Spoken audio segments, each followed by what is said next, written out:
Alright,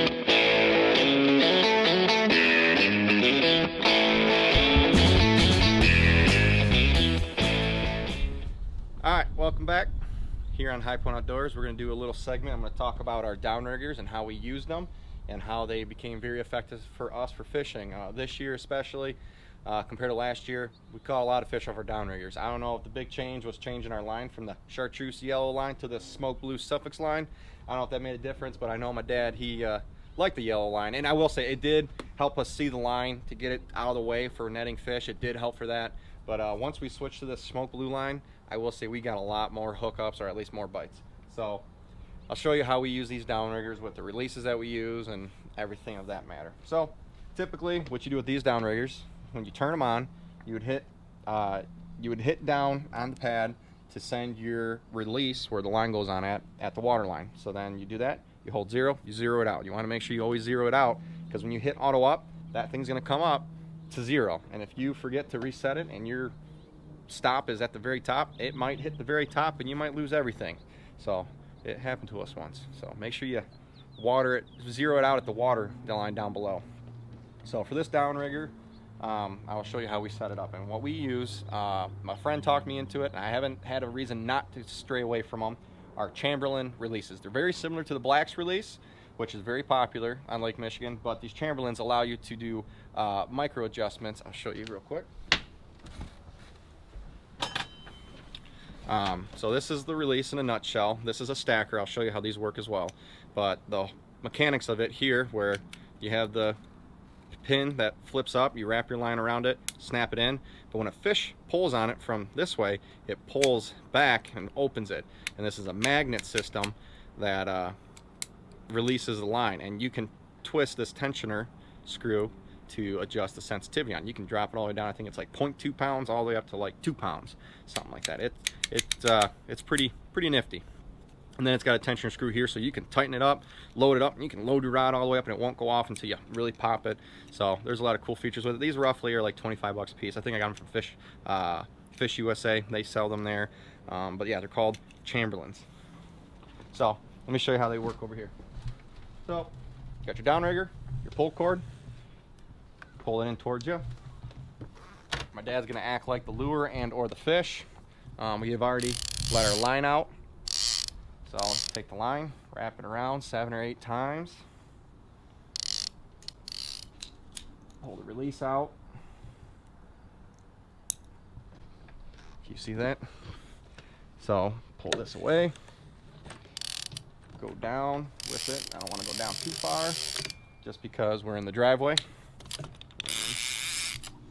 What we usually do, put this down, load up the rod, and normally what I would do is I would open this up so it slowly ticks out, and I'll hit down and send the bait down to it.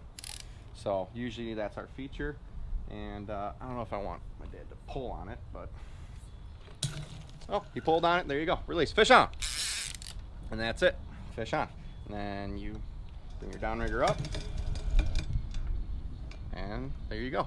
There's your fish system right there. The very important thing you want to have that I found is a very good asset to have on these downrigger is some sort of ripcord or bungee. That blue one came from Fish Hawk. We got that because it came with the probe system when we bought the Fish Hawk probe. So that's one we have on that side. On this side we have the Dreamweaver version. This ripcord. It's much more heavy duty. I'll probably end up switching to this one just because I feel more safe with it, just because it's thicker, heavier duty.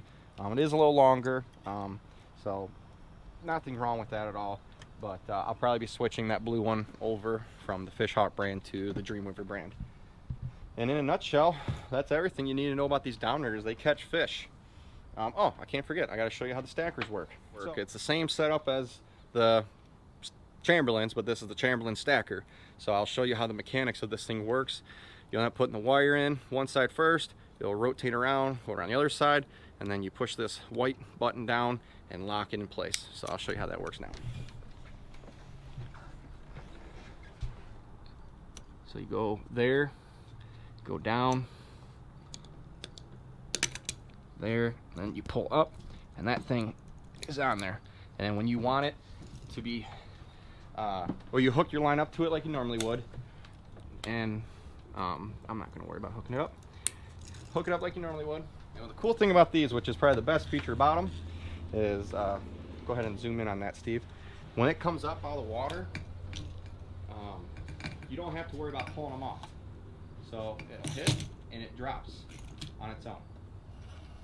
So that little white button releases it and allows it to slide down to your Terminator, and they've never fallen off for me.